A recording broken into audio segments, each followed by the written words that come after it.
దేవునికి స్తోత్రములు. అందరికీ వందనాలండి. అంతా క్షేమంగా ఉన్నారండి. మన ప్రభువును రక్షకుడైన యేసుక్రీస్తు వారి యొక్క అపారమైన ప్రేమ చేత పగటికి పగలు రాత్రికి రాత్రి మనం కాపాడబడుచు ఉన్నాము. ఆయనకే మహిమ. ఎంత నమ్మదగిన దేవుడు మన యేసయ్య. ఆయన బిడ్డలుగా జీవిస్తున్న మన జీవితాల్లో మానక అద్భుతమైన మేలు చేస్తూ మనల్ని ఆదరిస్తున్న దేవత దేవునికి వేలాది కోట్లాది స్తోత్రాలు. అందరూ బాగున్నారు కదండి. ఈరోజు దేవుని వాగ్దానం కీర్తనల గ్రంథము 85వ అధ్యాయము 7వ వచనము. యెహోవా, నీ కృప మాకు కనుపరుచుము, నీ రక్షణ మాకు దయచేయము. దేవునికి స్తోత్రం. హల్లెలూయా. ఎంత గొప్ప వాగ్దానమో చూడండి. ఇక్కడ మరి యెహోవా, నీ కృప మాకు కనుపరుచు. దేవుని కృప నీకు కనపరచబడాలి అంటే దేవునితో నీ జీవితాన్ని కట్టుకోవాలి. మెత్తన మనస్సు కలిగి ప్రేమగల దేవునిలో నీ హృదయపూర్వకముగా మొర్రపెట్టినప్పుడు, ప్రార్థించినప్పుడు ఆయన కృప నీకు కనపరుస్తారు. ఆయన గొప్పతనాన్ని నీకు బయలుపరిచి నీకున్న అవసరతలను తీరుస్తారు. ఆయన సర్వాధికారి అయినటువంటి దేవుడు. కాబట్టి ఆయనకు భయపడుతున్నావా? ప్రియ సహోదరి సహోదర, ఎంత నమ్మదగిన దేవుడో చూడండి. నీ రక్షణ మాకు దయచేయము. దేవుని రక్షణ ఎవరు కలిగి ఉంటామో? దేవునితో లోబడి, దేవునితో నడుస్తూ, దేవునితో జీవిస్తూ ఉన్నవారికి ఆయన రక్షణ మనకు కనపరుస్తారు. రక్షణ ఎంత గొప్పదండి. ఈ లోకంలో వెండి బంగారాలు కానీ, హోదాలు కానీ రక్షణకు సరిపోదు. రక్షణ చాలా గొప్పది.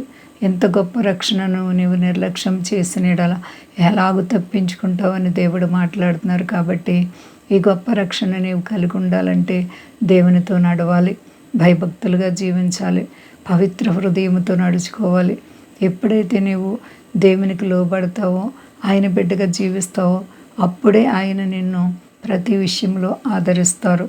ఆయన కృపని కనపరచబడాలి అంటే నీవు ఆయనకు లోబడాలి, ఆయన బిడ్డగా జీవించాలి. పరిశుద్ధునికి నీ ఎడతెగక ప్రార్థించాలి. ప్రియ సహోదరి సహోదర, నీ హృదయంలో దేవుని గురించిన భయభక్తులు ఉన్నాయా? మరి లోబడుతున్నావా? విశ్వాసాన్ని కాపాడుకుంటే దేవుడు మనల్ని ఎప్పుడు కూడా త్రోసివేసే దేవుడు కాదు. నిన్ను శాశ్వతమైన ప్రేమతో ప్రేమిస్తున్న దేవునికి నీవెలా లోబడుతున్నావు? విశ్వాసాన్ని భద్రపరచుకో. నీవు ఎత్తబడాలి అంటే దేవునితో నీ హృదయాన్ని మెత్తన చేసుకొని దేవునితో నడవాలి.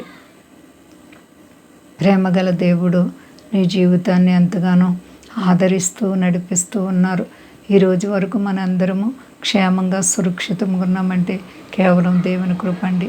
భయంకరమైన దినాల్లో మనం ఆదరింపబడుతున్నాం. దేవుడు నిన్ను ఆశీర్వదించాలని ఇష్టపడుతున్నారు. నీవు ఆశీర్వదింపబడాలంటే దేవుని మాట విను. దేవుడు నిన్ను ఆశీర్వదిస్తారు. ఆయన ఆశీర్వాదాలు ఎప్పటికీ తీసివేసిపడే కాదు. ఆయన ఆశీర్వాదాలు శాశ్వతమైనవి. కాబట్టి ఆయనకు లోబడి విశ్వాసాన్ని కాపాడుకుందాం. అంతా క్షేమంగా ఉన్నారండి. ప్రార్థించుకుందాం. ప్రేమ నమ్మకమైన మా తండ్రి, ఎంతైనా నమ్మదగిన దేవుడు, ఆకాశమునిది, భూమినిది, సర్వ ప్రపంచమునిది, నీపై ఆధారపడిన వారిని ఎప్పుడు విడవలేదు. అయ్యా, నీ కృప మాకు కనపరిచి మమ్మల్ని బలపరిచే దేవుడవు.